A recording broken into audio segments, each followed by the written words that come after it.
and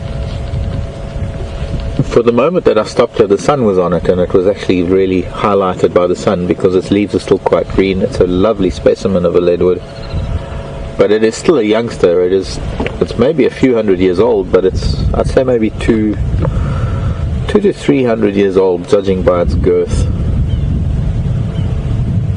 Knowing how slow a leadwood tree grows, because I've known leadwoods for many decades that haven't changed sizes. But it's probably one of the heaviest woods we get here, and probably one of the longest living trees, because we don't get baobabs.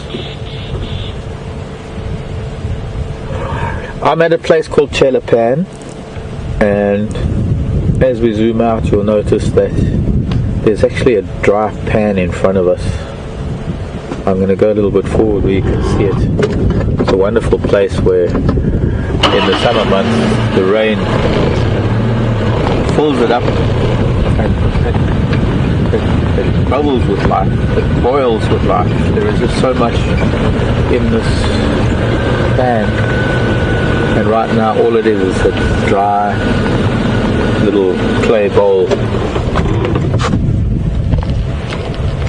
known as Chelapan. Chela means frog in Shangaan, and in the summer months the water stretches into these grasses that you can see around the edges, and in fact the grasses create this almost idyllic frog habitat, very well protected. There's even been a crocodile in this little pan once upon a time, a very small crocodile that must have come up from the Mulwati River. And for some of the viewers who've been with us for a very long time, you might remember that we came frogging here once. We brought the cameras and the spotlights and we tried to show you a few frogs. Not easy to do, and it's not always good to handle frogs, so we were wearing protective gear. Sorry, you're back with me.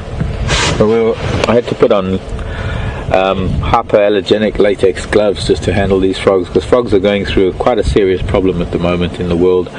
They're suffering from a fungus that is, I suppose, a result of the modern world, the changes in the way the earth is able to cycle everything that we as humans put out into it.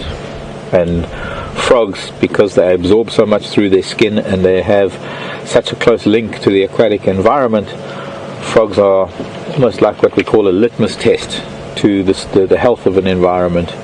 And if you've got healthy frogs, you've probably got a healthy environment, because the first thing that is going to be affected is the water, and if the water is affected, it affects firstly probably the frogs even before the fish. So this is Chelapan.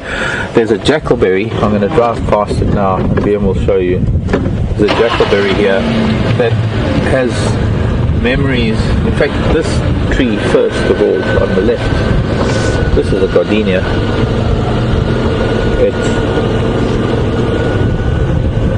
It hasn't changed much in many years, but as this little pan was drying up in about 2009, 2010, those years, every summer it dries up. There used to be a young leopard who loved lying on the edge of this pan, and his brother, well, both of them had been seen here many times, both of them in this tiny little jackalberry that's growing on there. You can see the base coming into view now, the tiny little jackalberry. That we've actually had 2-year-old leopards in that jackalberry, one of them being Mishu with a terrapin in his mouth, and another one being Induna, his brother. Mishu was going through a Chelonian, or a tortoise phase, tortoise and terrapins. He just loved playing with them.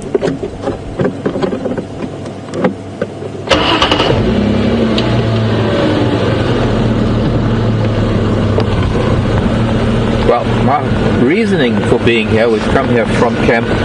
There is every reason to try and stick around close to camp this afternoon, because the monkeys have been shouting all day. We tried to get there just before the end of drive this morning. I spent the whole morning with elephants. It was fantastic. I was so lucky that we had this really relaxed herd of ellies. there were about 7 or was it 9 youngsters, at least 4 adult females. There's one bull that was causing a little bit of an upset with the children. He wasn't very child friendly. You can find bulls that are very tender and very accepting of young calves, and this bull would have nothing with the child. In fact, he made a point of being a little bit rough. But it's elephant society. Who am I to judge elephants? They've got their own rules. And as soon as he did that, the matriarch came to the rescue, and they actually kept their children away from him. And it'd be nice to find them. It'd be nice to see where they went, to see whether this bull is still hanging around. Maybe his family, maybe he's jealous of the attention that the youngsters are getting, because that is something that occurs in elephants. Maybe he is a... Yeah, they're tracks. But this is the bull's track. If you look up the road just over here, around this little stretch, you can see quite nicely, because of the angle, those big round elephant footprints with a much deeper shadow at the back of the foot. And because we're at the angle we can't see how the toes have actually kicked the sand forward. So that's interesting. If the bull has come this way, then it's possible that maybe the rest of the herd have also headed east. This is going east past Chelapan, probably going up onto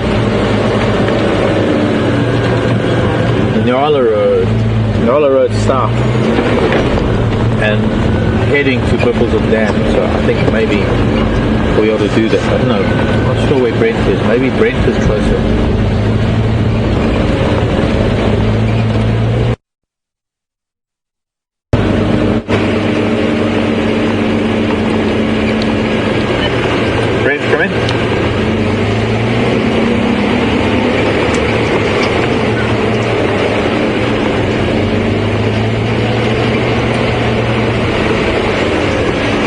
Changing every minute. 1 minute it looks like the sun is going to be here till sunset, and the next minute we have cloud cover. But I think all in all it's going to prove to be a really beautiful sunset later on. It's up to the 2 of us, or the 4 of us actually, myself and Liam, Brent and Brian, up to the 4 of us. The far end, final control, bringing you something to see under that lovely sunset.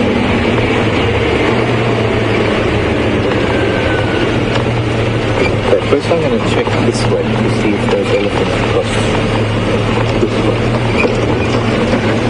Because they were heading more from Treehouse Dam. They didn't even go to Treehouse Dam. We followed them around Spam Road, and when we first got picked up, or when we first joined them, they were heading north up Spam Road and turned a little bit northwest for a while, and then they turned when that bull came in. When that bull came in, they almost turned east and then northeast, and here are their tracks crossing the road right here with the babies straight towards Jari Dam.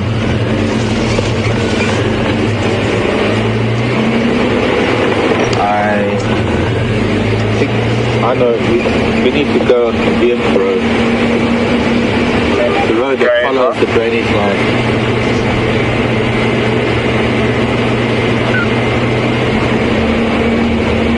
Never mind that, cancel that, thanks. Copy, no electricity, no markets. There's the stress on the farm when that thing goes out. So I'm going to balls up. I'm going to head down to the air and not to somewhere on 22. Sounds like a good plan. I'll catch up with you later. How are you?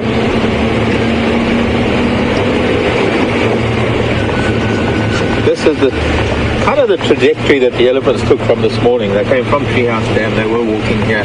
As I said goodbye to you. In fact, it was really one of those wonderful moments that I sort of wish that we could just shift time, because just after I said goodbye, and I said goodbye this morning, we had that one cow with a calf, and just after they started walking away, as Liam was panning away, and we ended our broadcast, the whole herd, the rest of the herd came in single file across the road.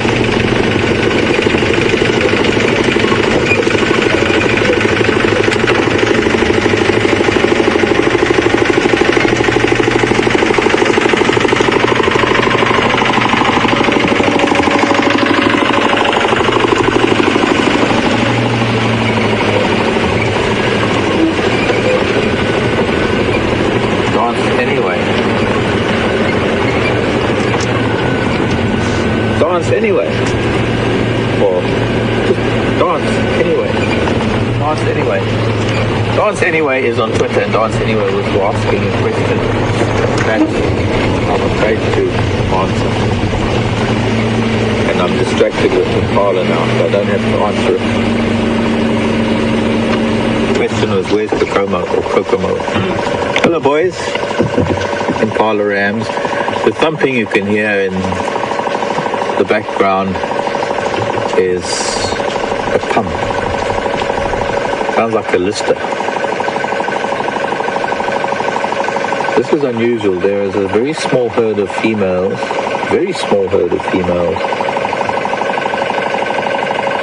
and these 3 adult rams that are here, they're probably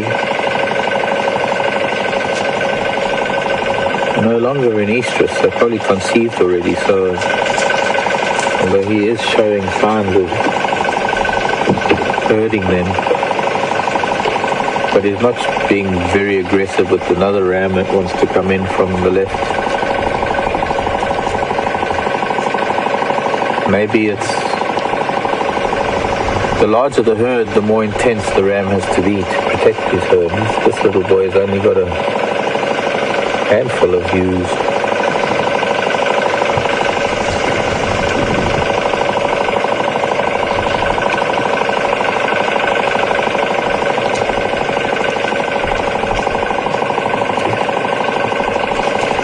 And the other male comes in and he lays claim. Let me move forward a little bit. This is quite interesting.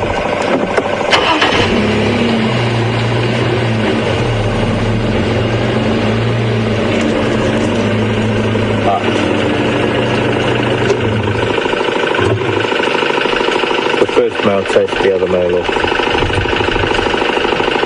They've probably been sparring and they've reached an agreement. Too much energy to spend fighting, so they know who's boss and who's not. Unusual.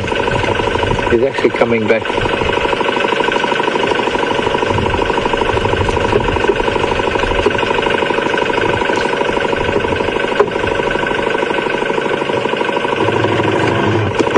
We're on a trail of elephant. We're going to move on. We have a noise in the background that you can hear.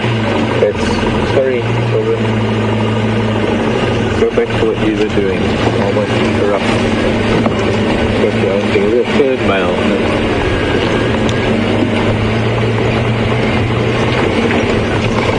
I'm going to see if these ellies across this road. But yes, that noise was a pump. It's a water pump. It's a borehole. The little diesel pump drives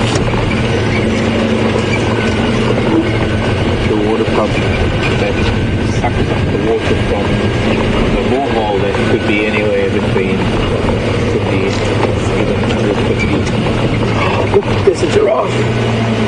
There's a giraffe.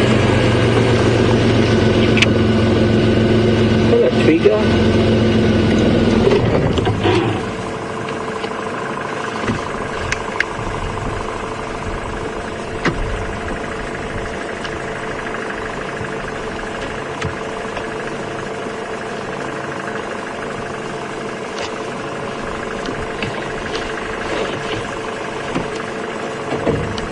The shape of this tree has actually been shaped by giraffe and kudu over years of browsing.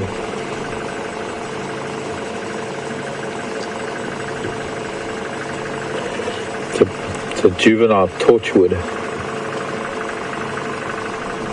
And instead of wrapping her tongue around the branches and stripping them off, she's actually choosing one leaf at a time, almost. Very gingerly taking leaf by leaf.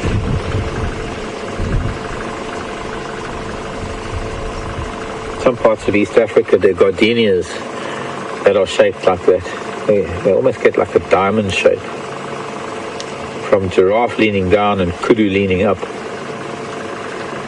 You can see the shape that where she's feeding now. But underneath the tree is where probably the tallest kudu can reach.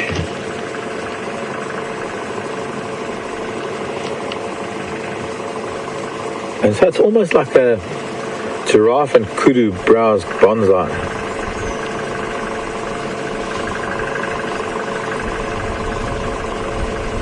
And the more they browse on it, the more it branches out, and maybe the more leaves there are, and perhaps even so, the more concentrated the nutrients in the leaves, the tannins,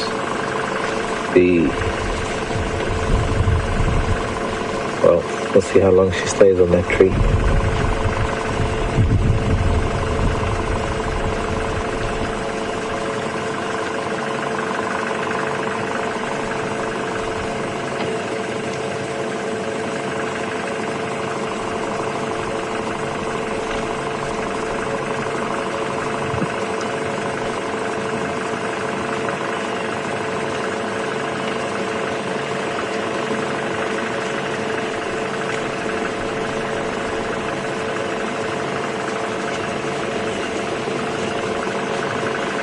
Not too long.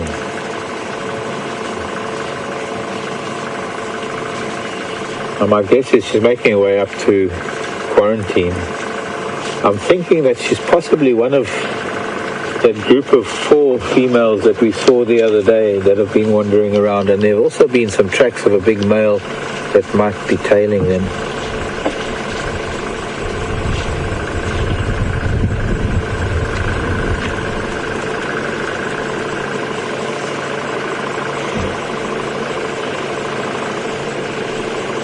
In this kind of bushveld that is not quite adult trees, a lot of it is low combretum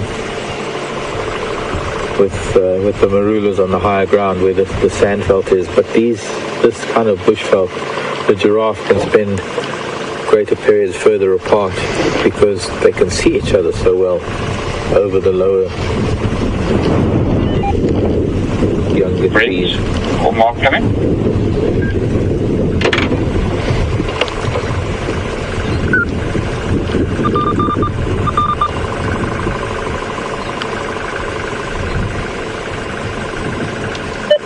Go ahead, Lex.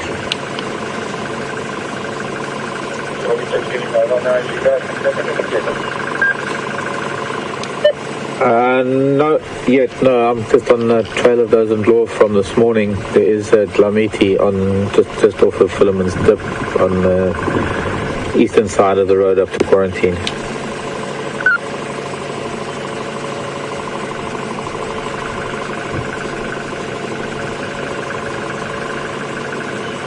So far, not seeing any of the others.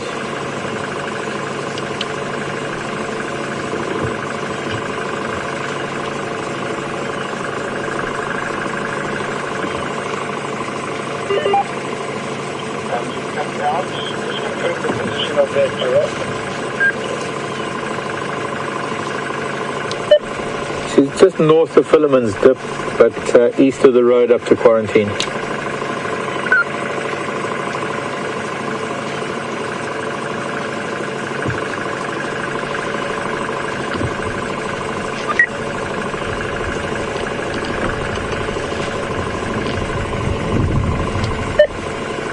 Lex, come in.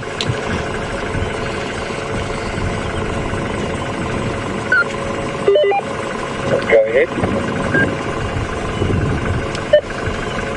Just north of the Philemon's Dip, the pump, and just east of the road up to quarantine, at the bottom of the dip. Thank you very much.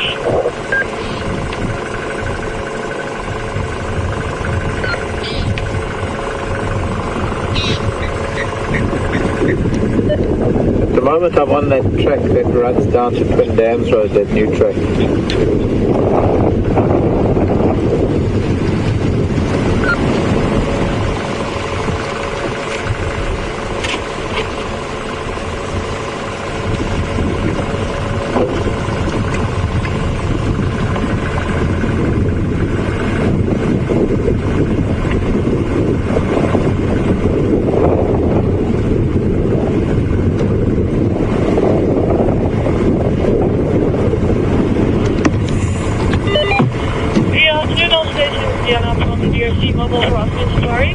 Very, very interested in the Tlamisi. Is there any space for me to join? Really?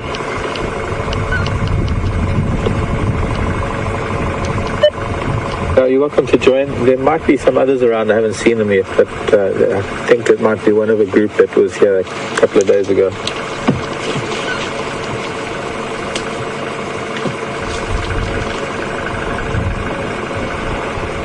Velma in Michigan.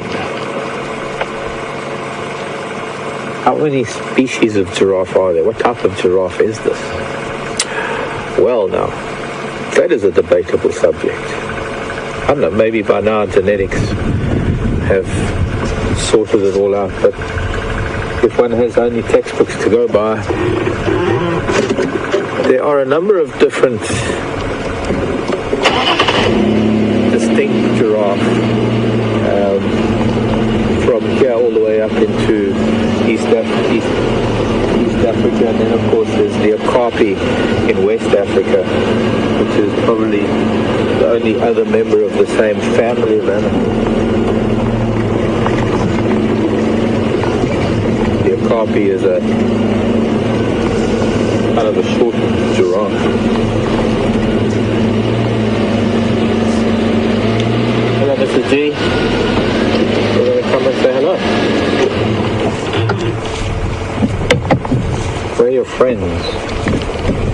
Those other three girls that were with you.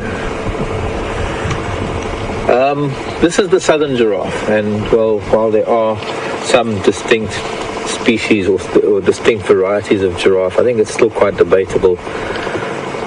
But I'm going to show you, I'll find my mammal book while we're watching her, and I'll try and show you some of the different giraffe patterns that you get.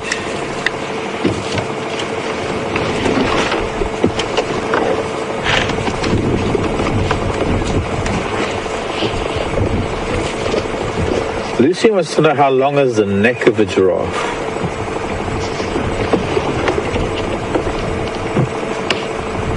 Depends, Lucy. And you can't say you weren't expecting me to say that. It does depend on the size of the giraffe. You mean in proportion? I suppose maybe in proportion to the adult, in proportion to the whole animal. It's almost half the height.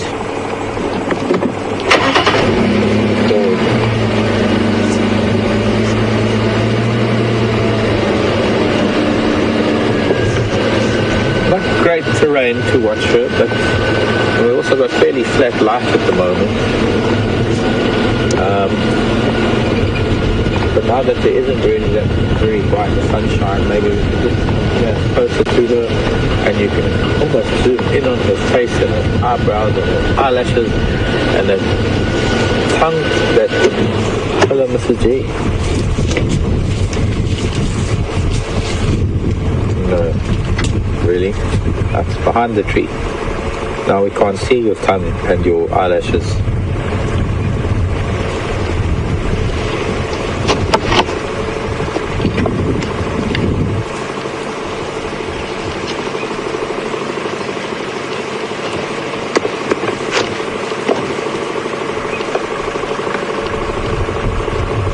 Miss Jen in Dallas. Miss Jen in Texas. Can giraffe swim? Oh no, Miss Jen, they can't swim. Giraffe and water don't go well together. There's a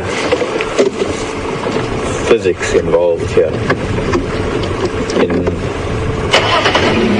in terms of lung capacity and the compression of air going underwater. So a giraffe in deep water would, I think, oh gosh, coming.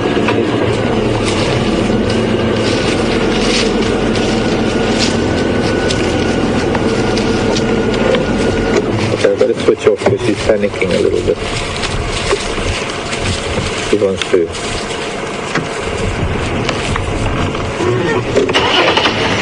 Didn't want to think that. To think that I was teasing her or something. Look, she's crossing the road. Oh, let me go back.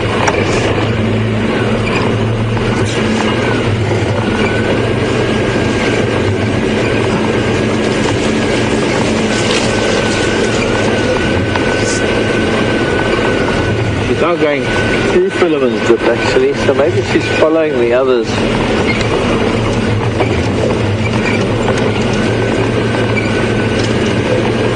Or maybe I should leave her be.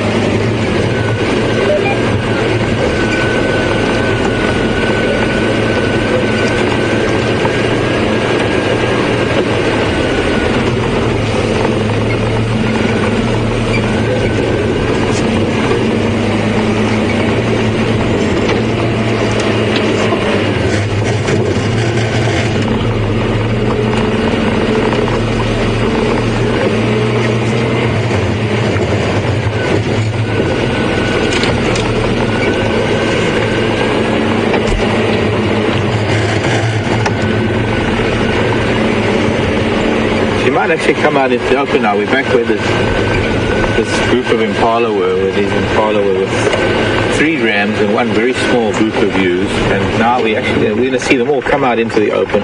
Give you an idea of size, I hope, in that we've got the impala in this beautiful sunlight and this giraffe that's about to come out into the sunlight with them. One ram here at the moment.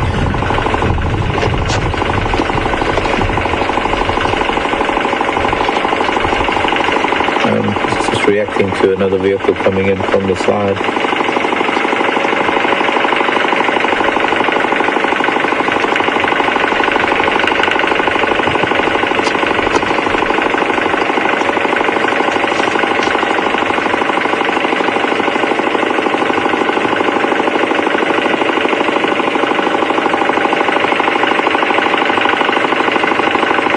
Everybody's frozen in time.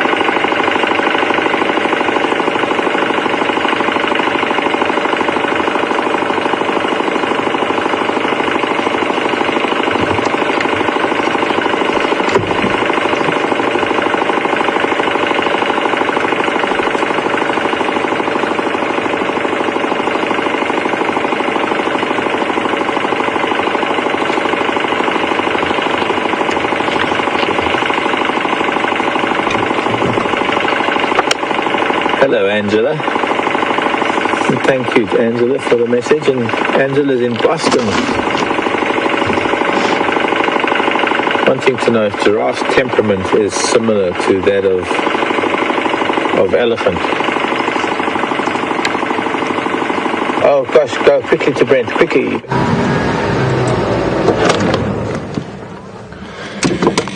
Guys, really exciting. This is a first for me since I've been here. A Serval cat.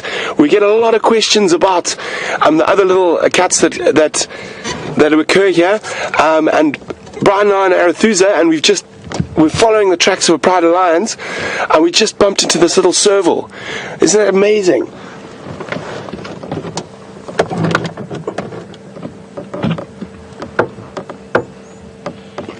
So we don't want to move too much right now. Just going to keep still and let it relax. It looks like it's a youngster, so it's a little kitten. She's moving away a little bit. I'm just going to wait a little bit before I move the car. I don't want to disturb. So also, I know you guys have been watching for a while. You'll notice when I move around animals that aren't relaxed, I let the vehicle run for a few seconds just so we don't disturb. But isn't that amazing, guys?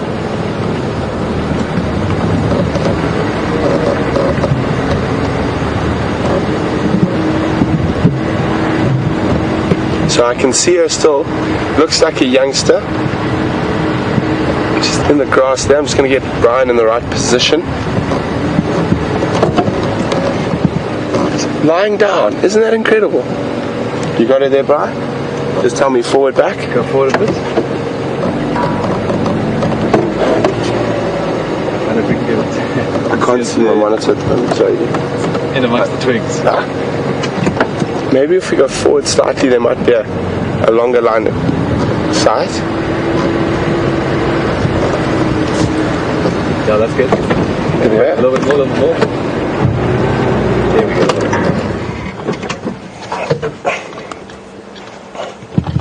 Now, guys, you don't probably realize this, but we definitely see more leopard and lion than serval. This is an incredible sighting.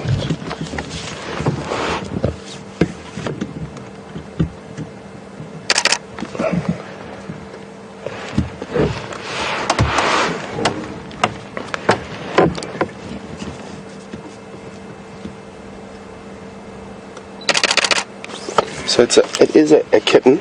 I don't think it's an adult. The mother might be around, but she will quite often leave it by itself while she's out hunting. But the nice thing is that we know where this area is now.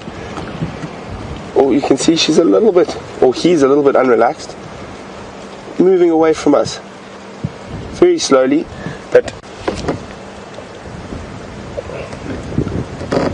you can see he gets a little bit further away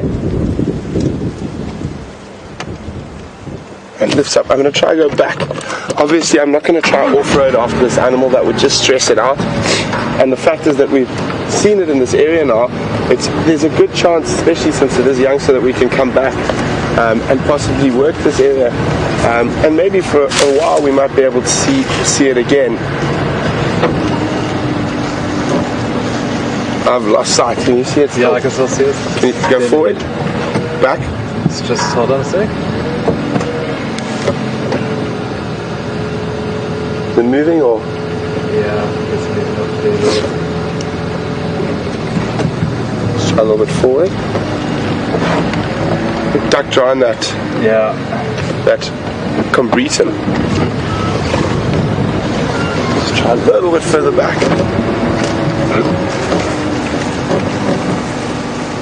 Okay guys, what I'm going to do, I don't want to put too much stress or pressure on. I'm going to just move away a little bit and then we can talk about it a bit more and in a louder voice. So I want to make sure that this animal doesn't become unrelaxed because of us pressurizing it too early. But isn't that exciting?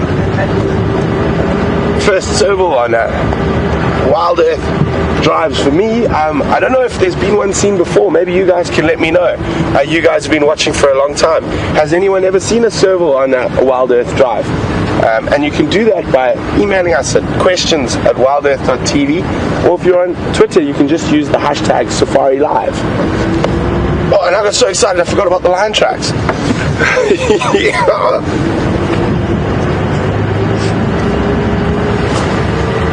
Okay.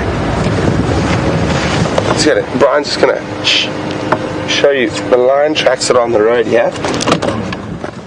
I'm just gonna give me a second to draw myself towards myself. Find my radio.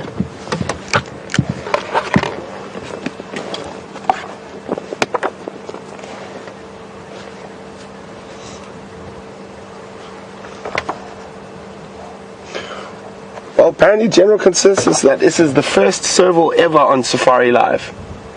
Well, we are really, really excited and happy to have been the first people to show you that. And there you can see what we're following is the lion tracks here. It has been quite windy today, so these are nice tracks. They're good tracks, they're fresh. We are in Arethusa at the moment, so we're going to definitely keep following up on those. But if anyone does have any questions about serval, I know we get asked about them quite often. And we always say, no, they're around, and everyone always wonders why we don't see them. And as I said, they occur at quite low densities, and they generally prefer much sort of bigger grasslands, but they do occur here, and we've been able to see, you can see we weren't lying, we actually were telling the truth. There are serval here, but isn't that amazing? A first for Wild Earth. these lion tracks are fresh, we are going to keep moving along these.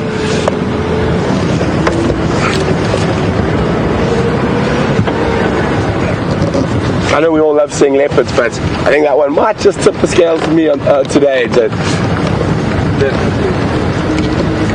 Brian smiling from ear to ear.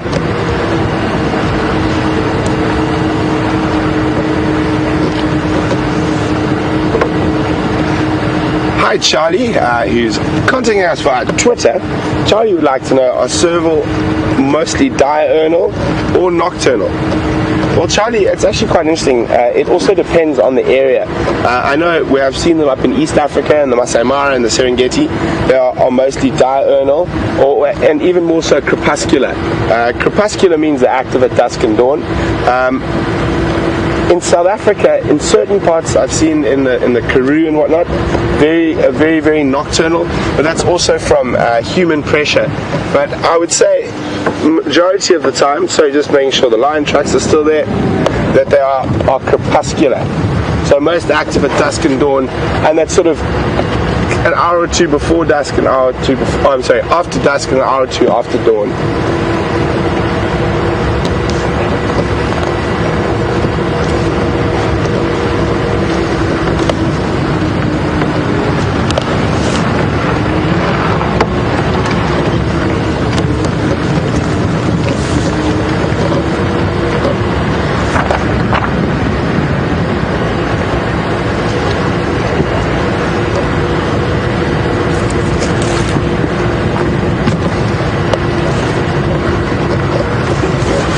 I'm not sure which lions we're following at the moment.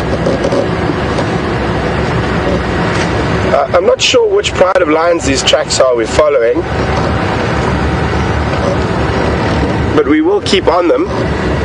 So guys, for a little bit we're going to cross back to Marcus, see what he's been up to, but we'll be back with you quite shortly. Hopefully we get a bit more luck on these lion tracks, and we'll see you a little bit later.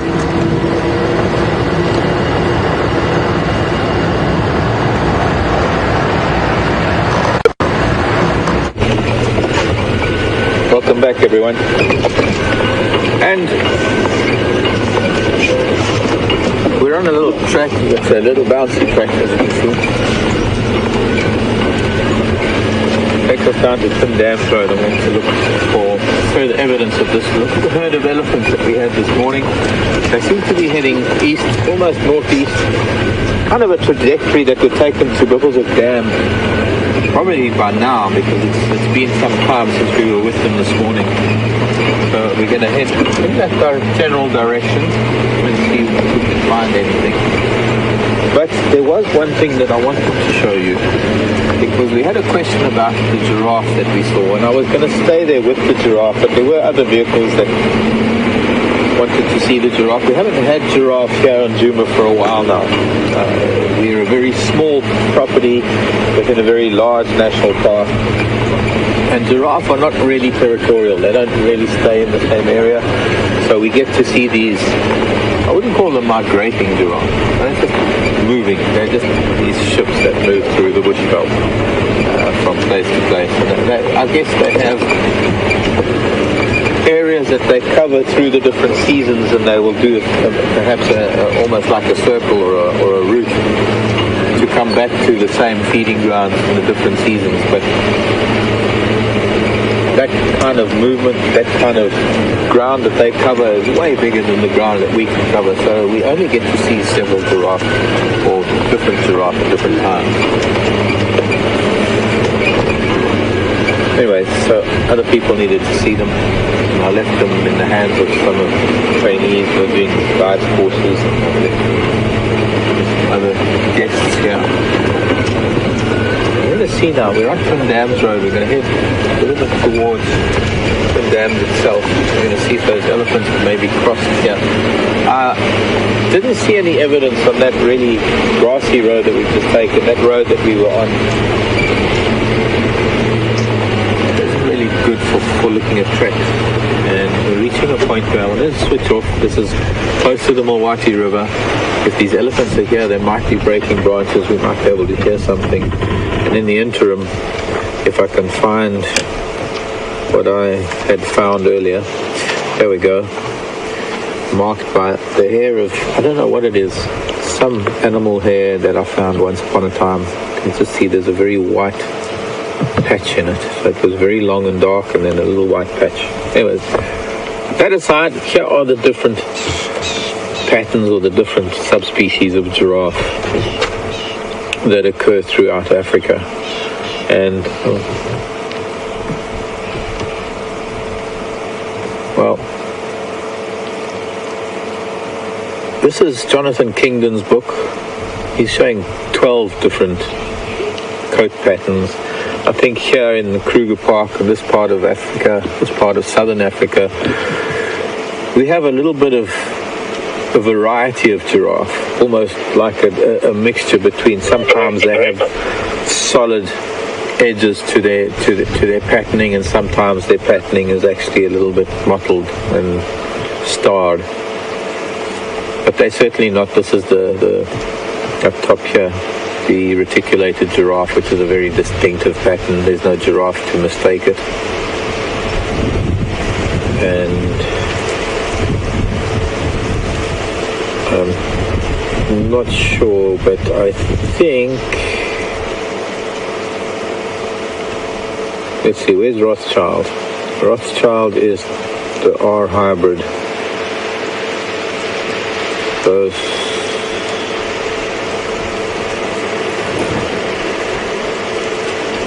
with the reticulated. I don't know. It's just so up in the air at the moment as to how many different species of giraffe there really are, and where they all belong in one place here in the Sabi Sand, or even at home in the Mavati, in one group of giraffe. I've seen such a variety of patterns, and the only thing that was sorted out, of course, is genetics. And I personally haven't read anything yet on genetic separation of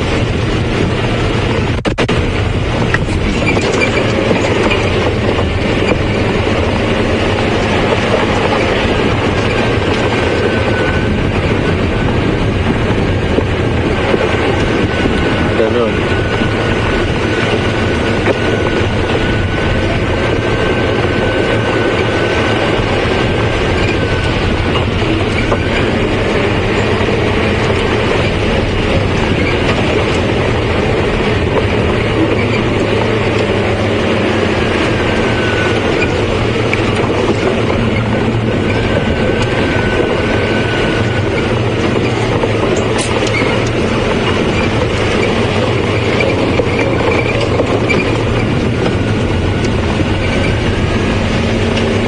Go across the White River to Jarlow, see if those alleys have come up there. I don't think they've crossed this little crest and gone towards, they might have actually gone towards Gary, but check.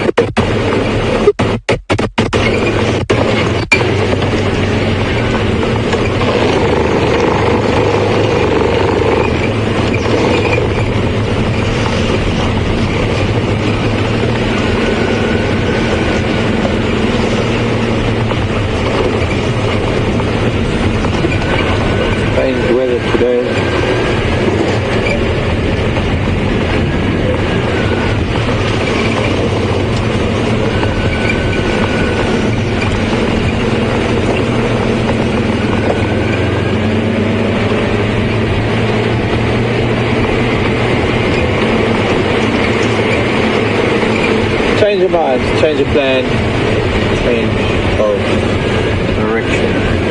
There are no any tracks crossing here, so they must have made their way towards Gary Dam. And if they're not there yet, then they're in the block between there and Spillerman's Cliff.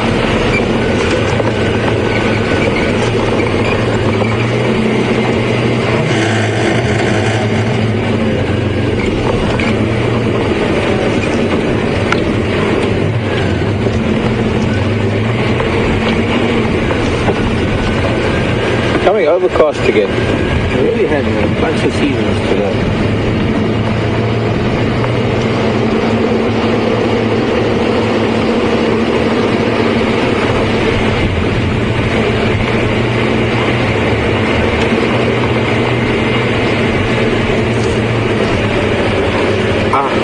mention it. You came straight back to me looking for elephants, and you've been with probably the first serval caught on camera for Wild Earth. I can't believe it. First live one. First live, yeah. Well, Tara and I saw a serval. Did you see a serval? No, but it was a dead one, that shadow in a couple of Victoria. Oh, that was recently now for Big Cat Week. Yeah. Wow. Tara and I saw a serval one day, and we couldn't get it on camera, so it's possibly the first ever serval on camera. So yeah, great for Brent, well done Brent. So I'm going to hand you back to Brent so that he can answer a few serval questions that are being sent in, and I'm going to continue to look for these ellies and pull up on their tracks, because I haven't found them yet. They came this way towards the east, but they haven't crossed the damn road yet. See you later.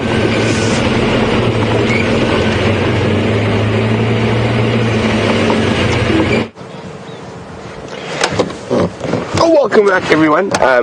Just a quick update while we've been gone. We follow those lion tracks. They keep heading to the sort of southwest. They went into a big block. So what we're doing is we're trying to loop around to make sure they don't come out. But still slight buzzing from that serval sighting. Very exciting stuff. Very, very exciting stuff. Both Brian and I sort of smiles from ear to ear at the moment. So we're going to continue on. I'm about to go through a little dip, so there might be a little bit of signal breakup, but I'll move through it very quickly, and hopefully we'll come on the other side and pick up those lion tracks again.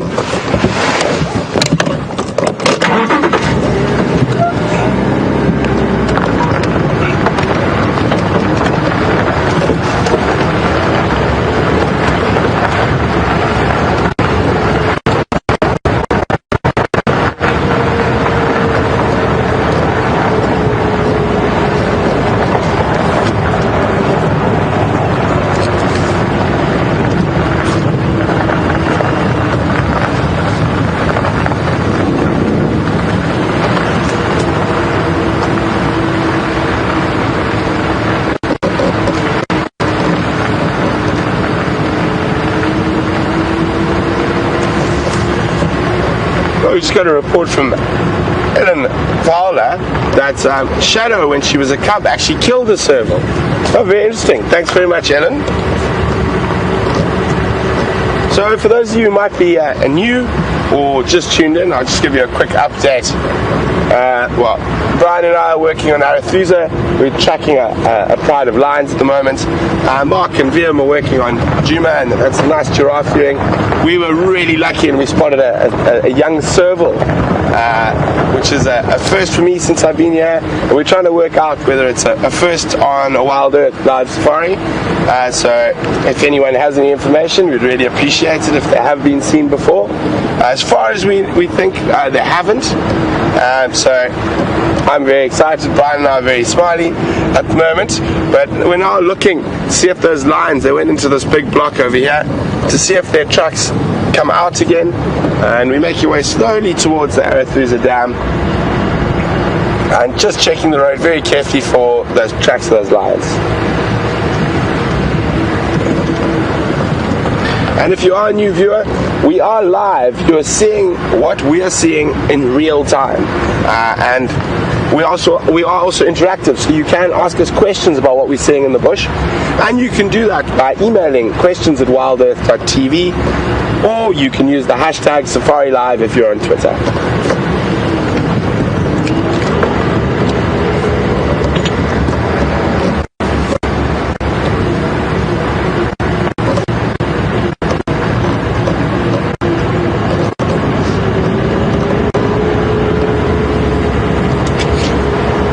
Thanks very much, John and Deb, for that update. Apparently there are some elephants at Arethusa Dam, so I'm just going to check on this edge of the block here, make sure there are no lion tracks coming out, and if there aren't, we'll shoot down to the dam quickly and then work our way back towards where we had those last tracks. Thanks very much to the guys watching the Arethusa cam.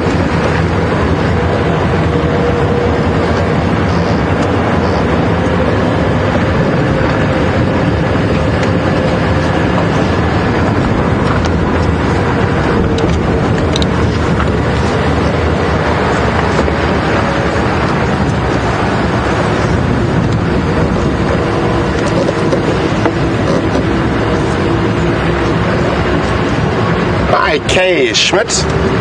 Kay would like to know what is the difference in size between a caracal and a serval. So the biggest difference is that the caracals are actually probably more well built, so that they will be often a bit shorter. But I'll double check the exact size for you now.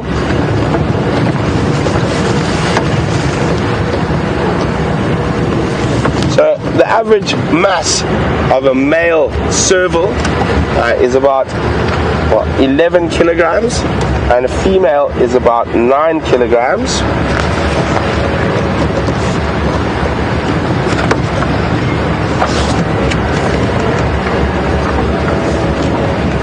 And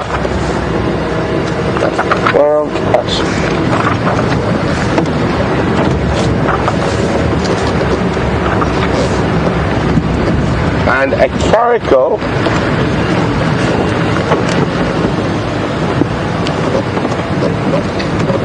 is, depending on the area where they are, according to the book I've got here, up to about 17 kilograms for a male caracal, and a female up to 11.5. Serval quite often look bigger because they're much taller than a caracal, so they're much longer legs. They're incredibly adept bird hunters, and I've seen them leap into the air after guinea fowl and francolin. So we're approaching the Arethusa Dam now. Still no lion tracks coming out of this block to the west of us. Trying to see if I can spot an elephant through the trees.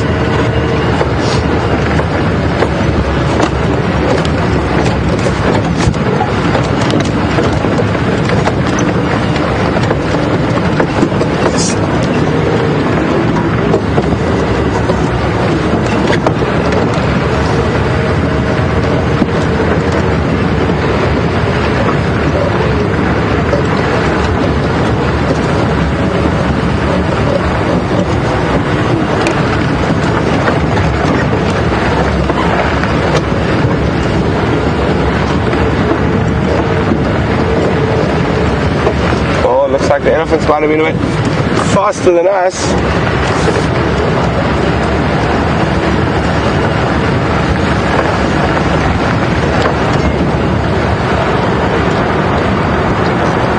So we've arrived at the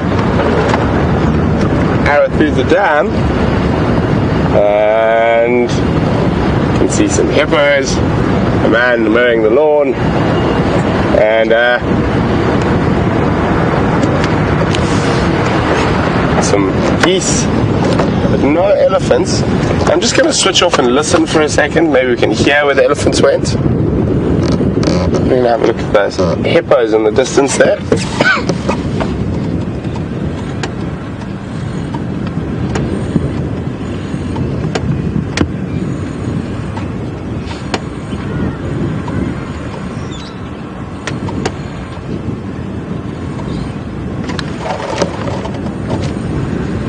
Some African chicanas in the foreground.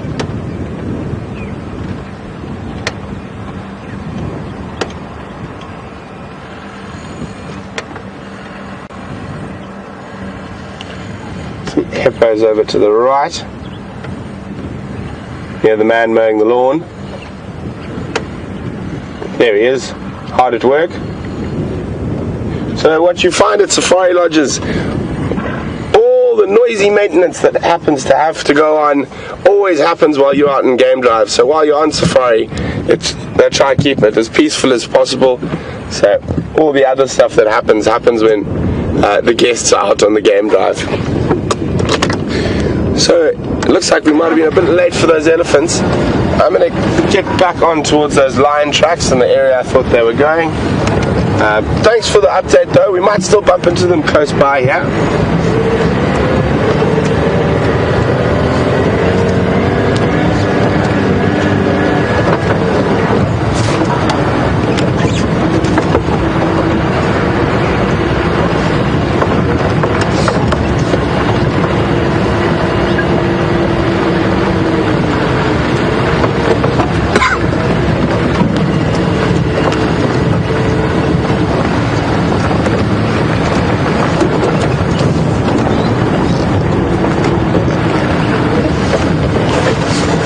here's some brown-headed parrots. I'm just trying to spot them.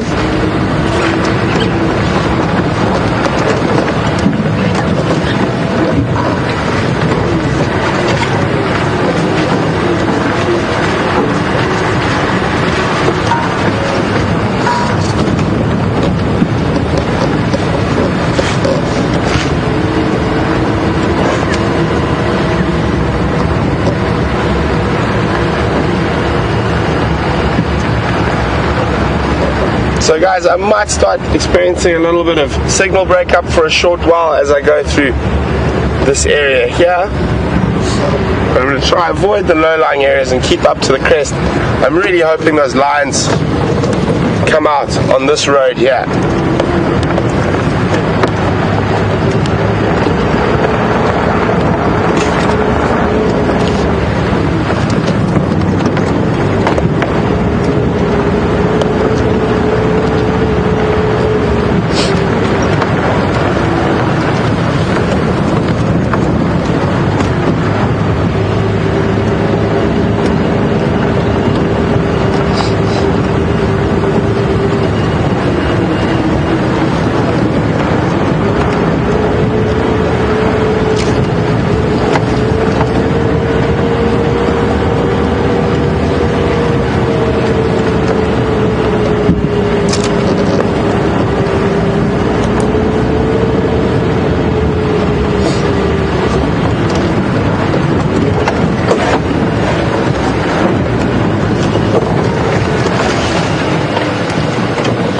Line tracks again, crossing the road here. Have a look there, Bri. That was a lucky spot because they actually haven't walked down the road, they've walked straight across the road. So I'm going to go check around the windmills. It looks like they were running here, so they might have been chasing something possibly.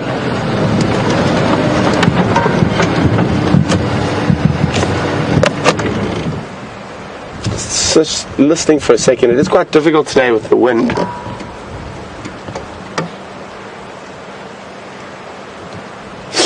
Okay, so what we're going to do is we're going to loop around because I can see tracks of at least 1, 2, and then I saw a third.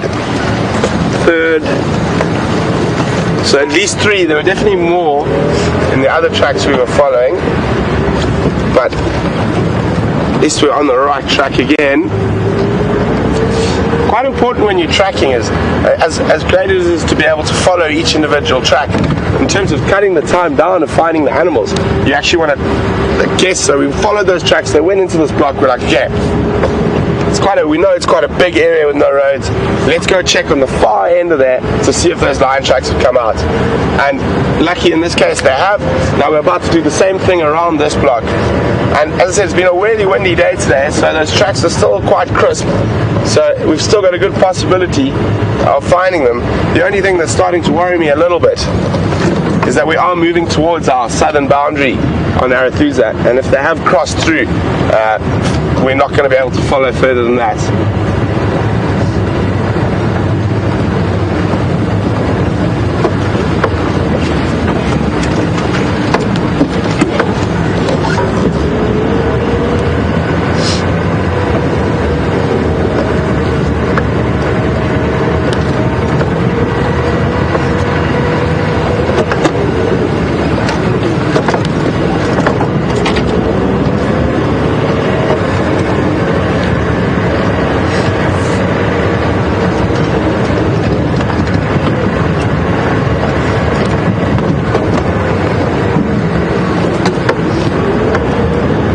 I'm just going to speed up a little bit while we get round and down towards the drainage line. Station, afternoon mobile stations. Is anyone copying me?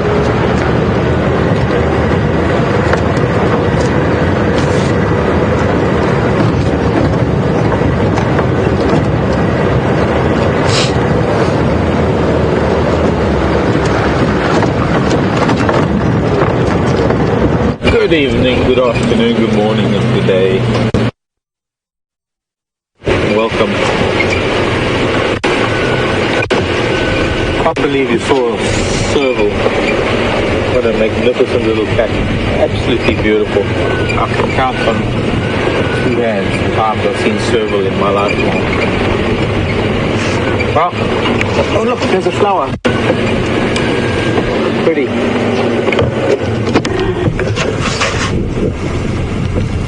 Half the size that they normally are. I'm going to give you a guess.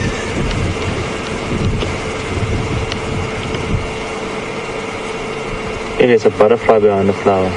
There is a butterfly. It's a pretty little butterfly. Top of your screen, just left of center. You can see just those beautiful spots in the wing.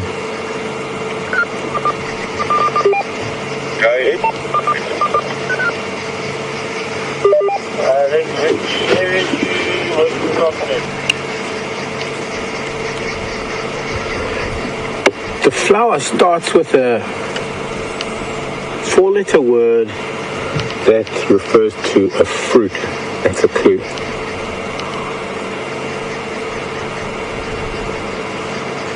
And the last part of the name is another word for depart.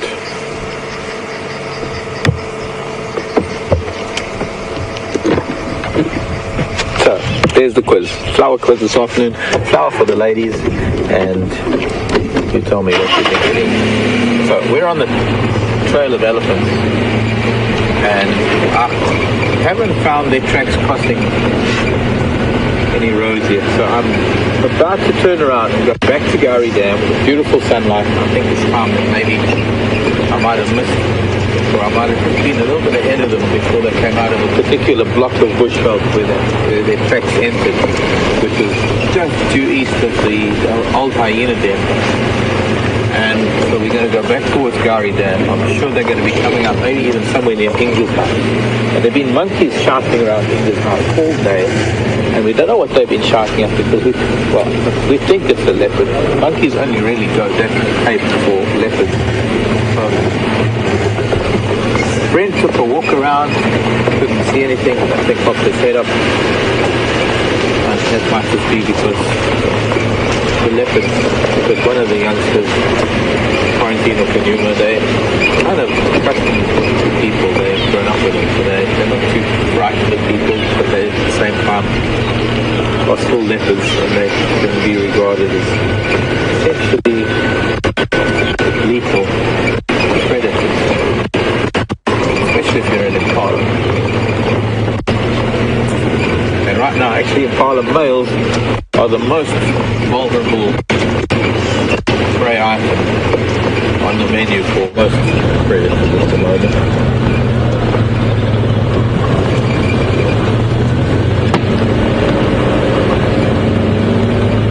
So back to Gari Dam. There are a whole bunch of buffalo at Gari Dam at the moment.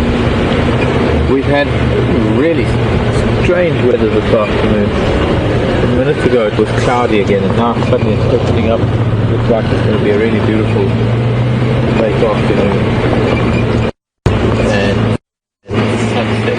If some of this cloud stays there, then it's going to be an awesome sunset. Look.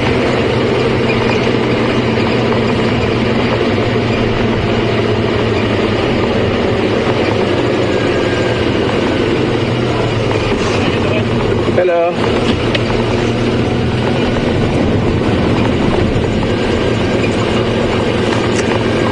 Good evening. Good afternoon.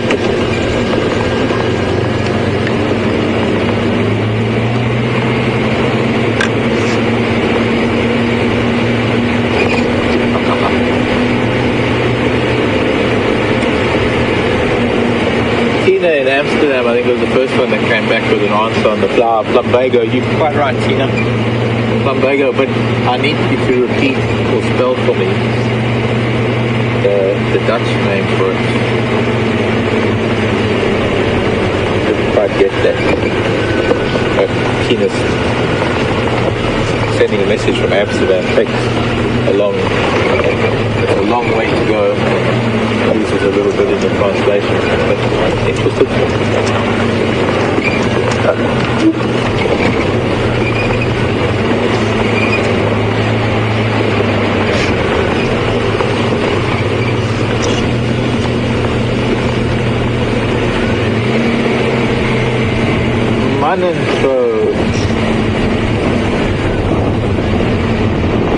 Manentro in Dutch.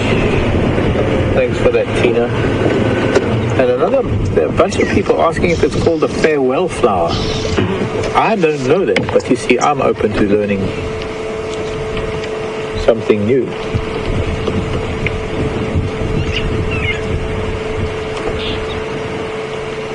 But could well be called a farewell flower. I don't know that, but it is a plumbago.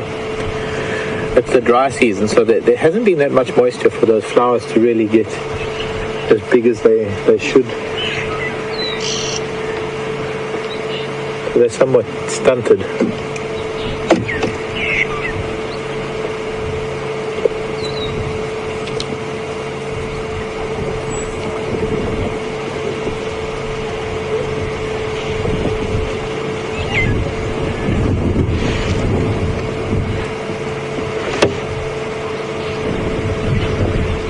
Our local jugger boy is biding their time.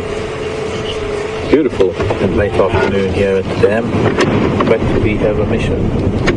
Because I think these pachyderms changed course. I need to find out which course they've chosen and where they've gone.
Somewhere up here in this bush belt, I suspect there's a cat, because that's where Inga's house is. That's where we are based at the moment. Inga's not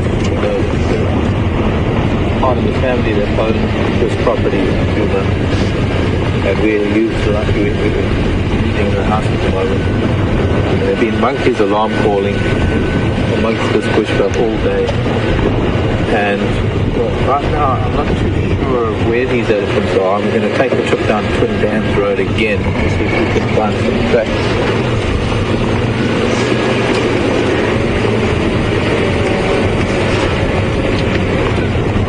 See where they're crossing. But their trajectory was here towards the dam when I saw their track crossing Weaver's Nest Road.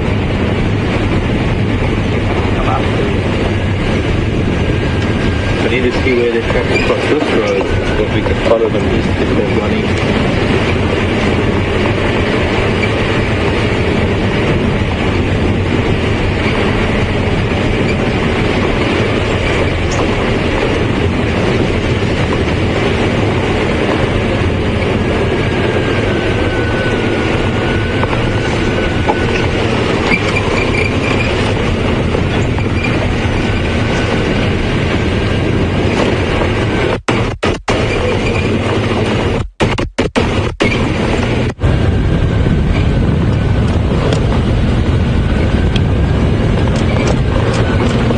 Diana, come in.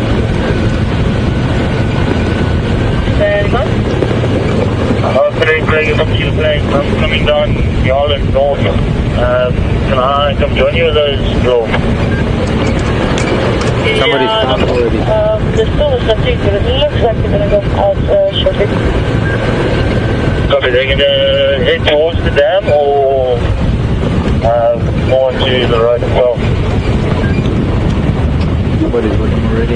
Yeah, they're looking a little bit more in a northerly direction. Not too sure if they're going to go to the dam yet.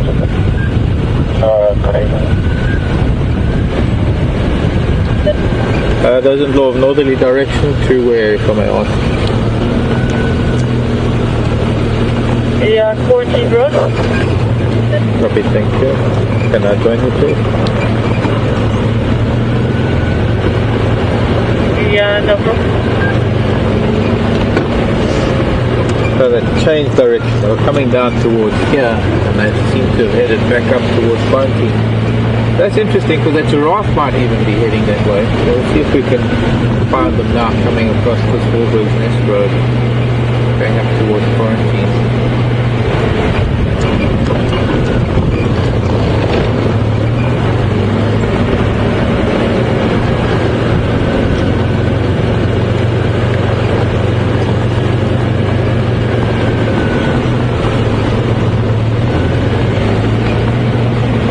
Easy to miss a set of footprints from a herd of elephants, and I've just basically been waiting for them to come out of this particular block that they're in.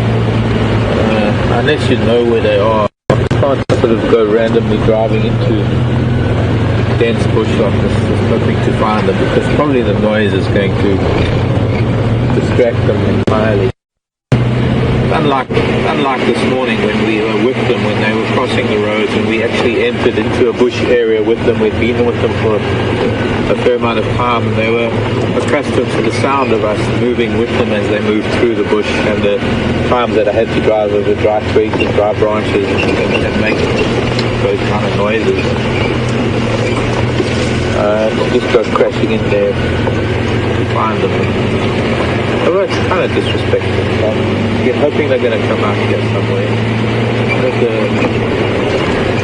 vehicles from the research camp. There's a group of people training. They're doing guide training there now under the tutorship of Lee Guthridge.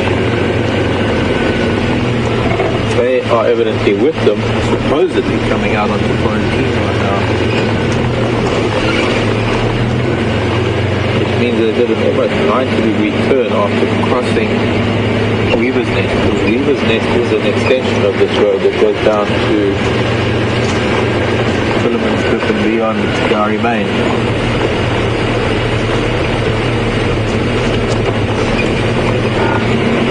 And I don't see anything or anyone yet. There must be still somewhere in here. I'm not giving up, folks. I'm staying here until I can find them.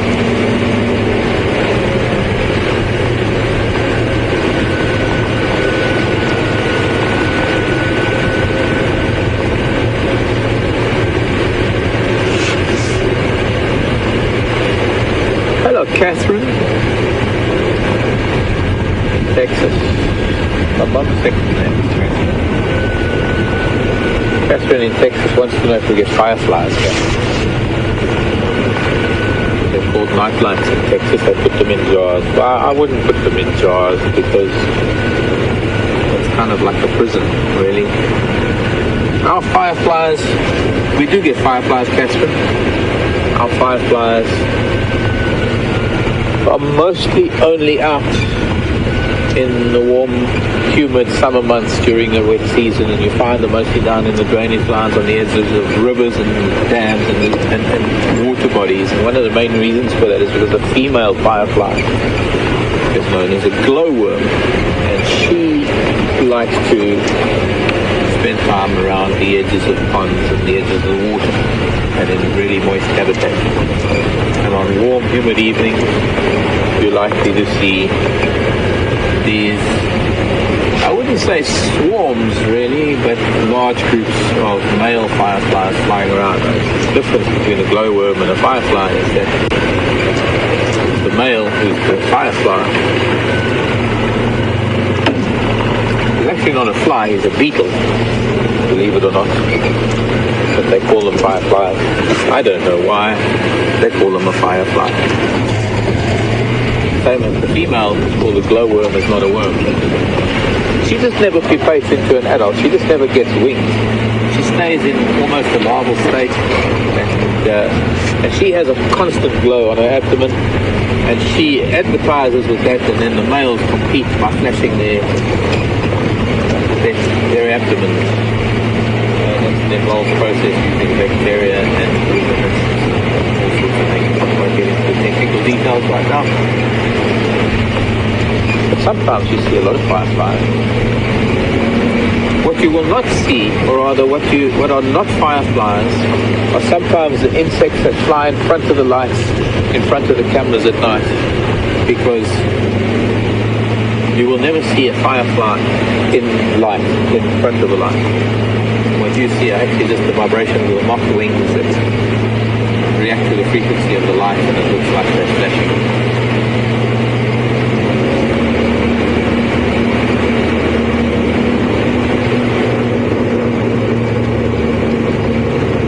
Brent's on the airstrip at Arathusa. We're going to go over and see what he's got while I'm trying to find some elephant who shouldn't be really that hard to find since they're such big creatures.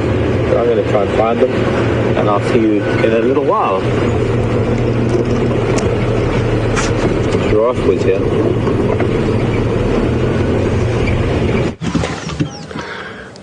Welcome back, everyone. Sorry, while we were tracking those lion tracks, we went into some really low-lying areas and our signal jumped a bit.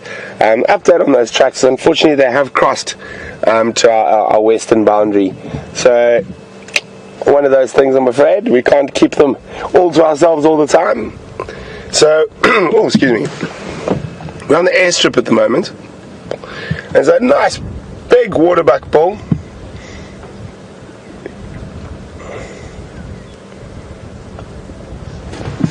Also some plovers that were making strange noise here. I'm wondering whether they've got a new nest, as we found quite a few plovers' nests on this airstrip this year.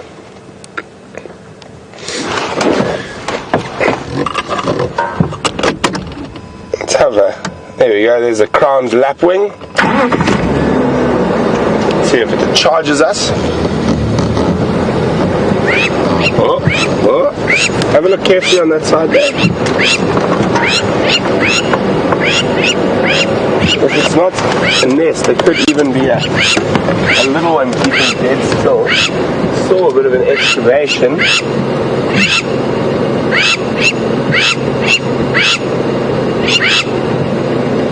No, they're not too worried, so I don't think there's a nest there. They sometimes will even charge your car when they do have a nest.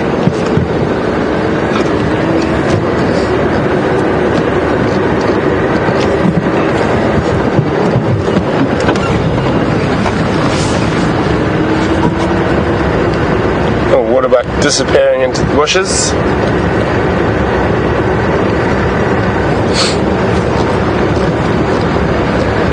Quite interestingly, waterbuck don't have a normal sort of coat of fur like impala and a lot of the other antelope. Oh, there's another one there. There's two, and some impala behind. So their fur is actually hollow. It's more like a quill. So it's designed very much like a porcupine quill. They also have a gland on the back of their neck that you'll see them sometimes putting their nose in and spreading an very oily substance from that over their coat, and that gives them a sort of slight waterproof coating. Not really true waterproof, but also what does mean quite often is you can very much smell waterbuck and smell them where they've been. So I got a question for you guys out there. A little bit of a different question, not one we normally do. But as you know, we operate in Arathusa Private Game Reserve and Djuma Private Game Reserve, which all fall within the Sabi Sands Game Reserve. I was going to say, who knows what animal is the emblem of the Sabi Sands Game Reserve? Who could tell me what animal is the emblem of the Sabi Sands Game Reserve? And you can send your answers to questions at WildEarthTV, or you can just use the hashtag Safari Live if you're on Twitter.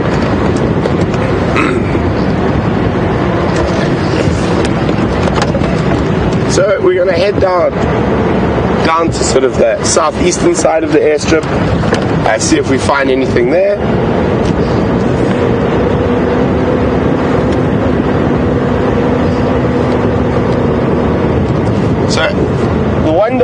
when I wasn't live, and I know Scott's also seen it here, we've seen a dusky lark, and every time we live we come here and we really go slowly to try and get you guys a visual of that dusky lark.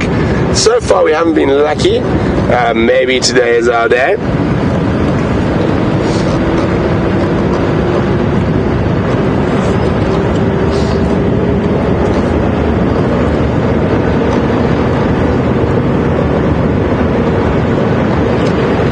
As you'll see, that quite a stiff wind this afternoon, and I'll get Brian to show you the windsock when we're a little bit closer.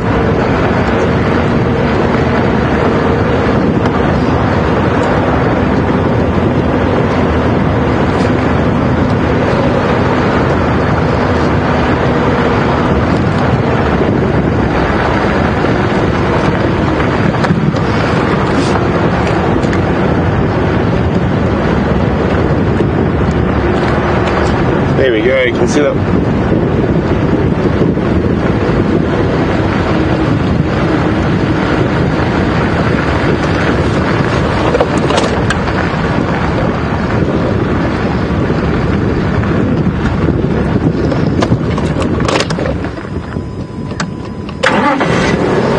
There you can see quite a strong wind. The windsock is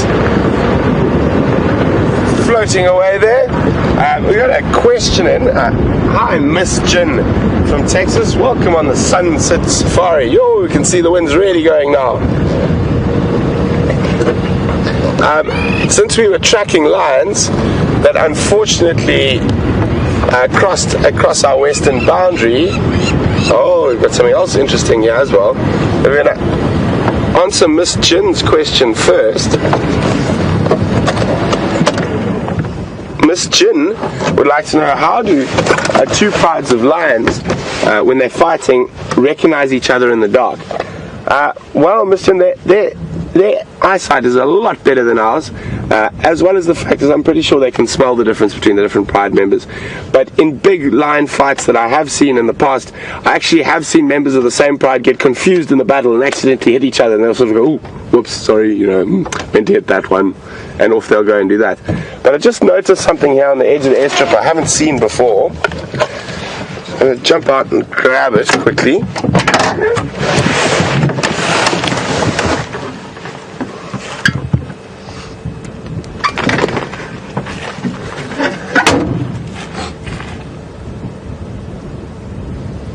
Oh, smelly!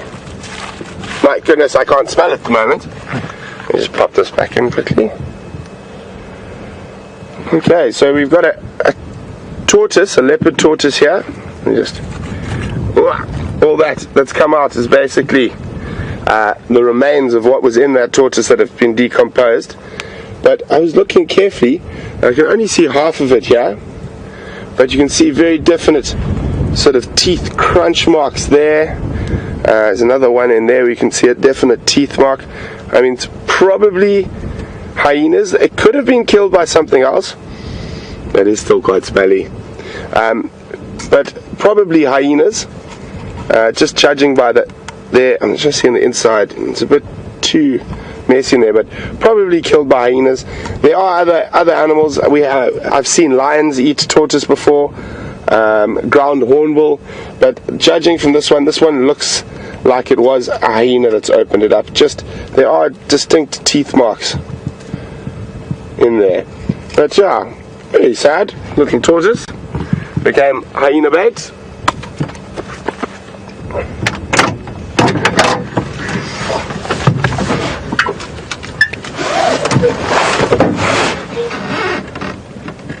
So looking down the airstrip, it seems a bit quiet today in this very cool wind that's blowing. You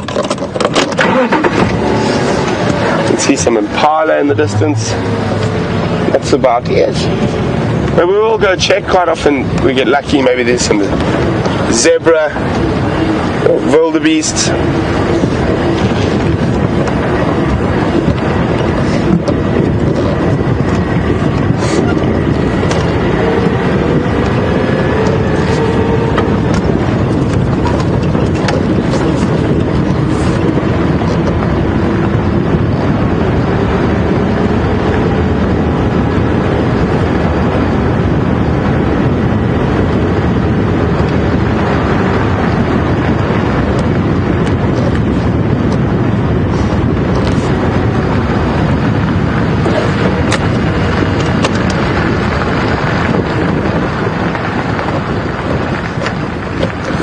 done, Chris. Chris was the one who answered the question correctly about what is the emblem for the Sabi Science Game Reserve. A few of you said lion and leopard, but the emblem is a waterbuck. A male waterbuck specifically, with those beautiful big horns.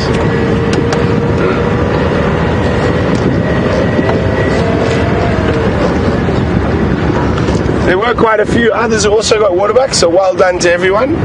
Chris was first. Oh, it looks like all the Impala on this end of the airstrip, all the guys with no girlfriends. Looks like all I can see in front of me is males. So these guys haven't been successful in keeping a harem of girls together.